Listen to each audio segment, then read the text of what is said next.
There comes to a point in your life that you must recognize that there's a little bit more that has to be done than just complaining about it.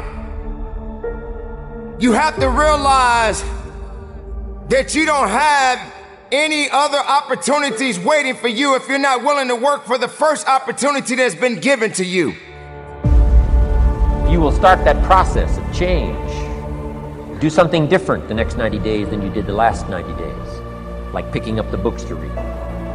Do something different, like the new health disciplines, relationship with your family, whatever it is, doesn't matter how small it is. If you'll start doing different things with the same circumstances, since we cannot change the circumstances, but we can change ourselves. We can change what we do. You don't have a lot of time left, so there's no reason to complain. You're not even in a position to complain. You have to figure out that there has to be another idea about you, and you have to understand that there has to be something even greater and more challenging waiting for you. Work your ass off. You never want to fail because you didn't work hard enough. It doesn't matter in what area you're in. No pain, no gain. Work your butt off. That's what I always be committed. What you do, work. Self-discipline and being able to perform and being able to keep your life on schedule and being able to keep commitments and promises and meet deadlines is essential to success. Do it with everything that you have. Develop the habit of giving more than what you're paid for. Develop the habit of setting standards that others will be measured by. Someone said, do not go where the path may lead, but go where there's no path and leave a trail. But if you can begin to harness yourself and say that where I am, I'm going to do the best I can with what I got, because that is an expression of who I am. If you get into the habit of just being mediocre, it will become a part of your consciousness. If you get in the habit of giving less than what you have within you to give, it will begin to reflect itself in your personality. It will begin to damage you psychologically. And you don't want to be a part of that kind of self-destructive behavior. And so you want to set some high standards for yourself. The next thing, part of what feeds that hunger, you've got to develop a sense of urgency. Aurelia said, stop living your life like you have 1,000 years to live. In life, you're either here today and you're gone today. If there's something that you want to do and you can't do it all at one time, do just a little bit of it. I like what Robert Schuller says. He said, by the yard it's hard, but inch by inch, anything is a cinch. Believe in your ability to figure things out. I think that is the ultimate belief in life. That, you know what? I believe that I can figure out how things work, and I believe that I can get better. That fundamental structure in our mind that says, I believe in those two things, that I can figure things out and I can get better, enables us for lifelong improvement and growth. But without them, good luck. Because if you take on a task that you don't know how to do, you'd say, well, I don't know how to do that, so I quit. If you want to be like somebody who you see as a role model, but you don't believe in yourself, you say, oh, I'm not like that, so you quit.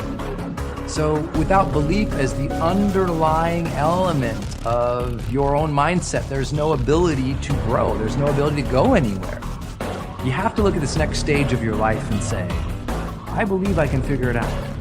If you have a great dream and you don't have any clue how to figure it out, you still go, I believe I can figure it out, which allows you to get up and get to work on Monday and start working towards it.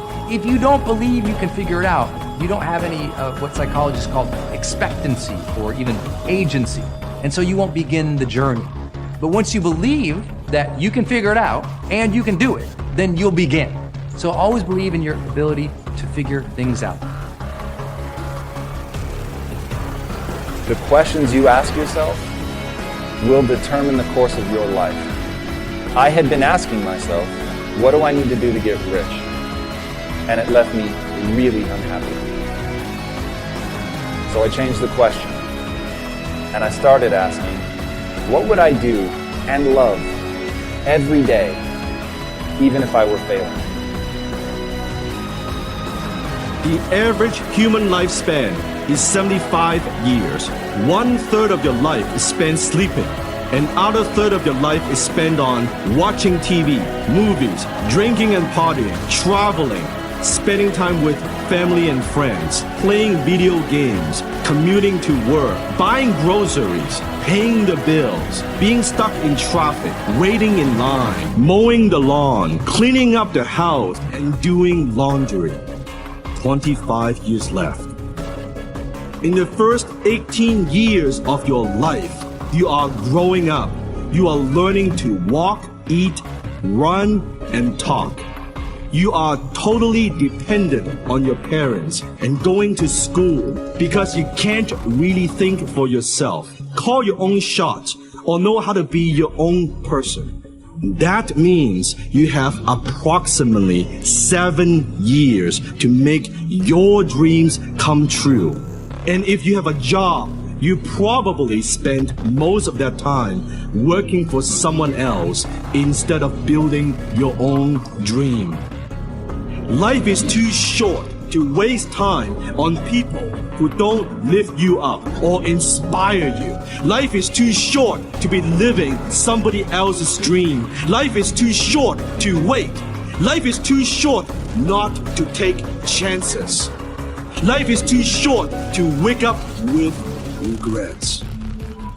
Develop a sense of urgency in the pursuit of success and freedom. You must step up to live life on your own terms. Reasonable time is enough time to achieve all of your goals. Just jot that down. Reasonable time is enough time. Here's why. It's not the hours you put in, it's what you put in the hours. The ideas you can't think of now, a year from now, they'll start to flow. And when you deposit those ideas in the hours you've got, productivity multiplies by 2, 3, 5, 10. First and foremost, knowing who you are. Knowing who you are. Being able to answer this question, who am I? And what do I want? Who am I really? My answer is I am God's child. I am that which is born of all that is. I am, as Pierre de Chardin said, a spiritual being having a human experience. Come trailing the breath of the ancestors yet, but trailing the breath of the angels. And understanding that because I am connected to the source of all that is possible for me. That's who I am. I refuse to be aware of something I could be and should be doing better and purposely decide to not do it. I refuse. That's just like inviting broke into your life. Your pride and your ego has stopped you from being thirsty. You're in your own way. You are the reason your career is not on the next level. Nobody else. So one of the keys to legendary is longevity.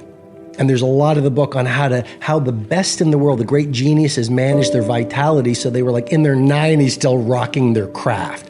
So it's mindset, heart set, health set, which is your physical life. And here's a key that I think will resonate with you. It's the fourth interior empire is your soul set. If your ego is running the day, you're never going to go out there and change the world. You know, a bad day for the ego is an awesome day for the soul. So working on your soul set so you are a tight enough humanity and you're intimate with your highest nature and you're wiring in the great values and you're living for a cause that's bigger than yourself. That's what allows you to go out in the world and move through failures and really own your domain. So those four interior empires, once you work on those, you go out in the world and automatically everything you touch is golden because our outer success is always a function of who we are on the inside.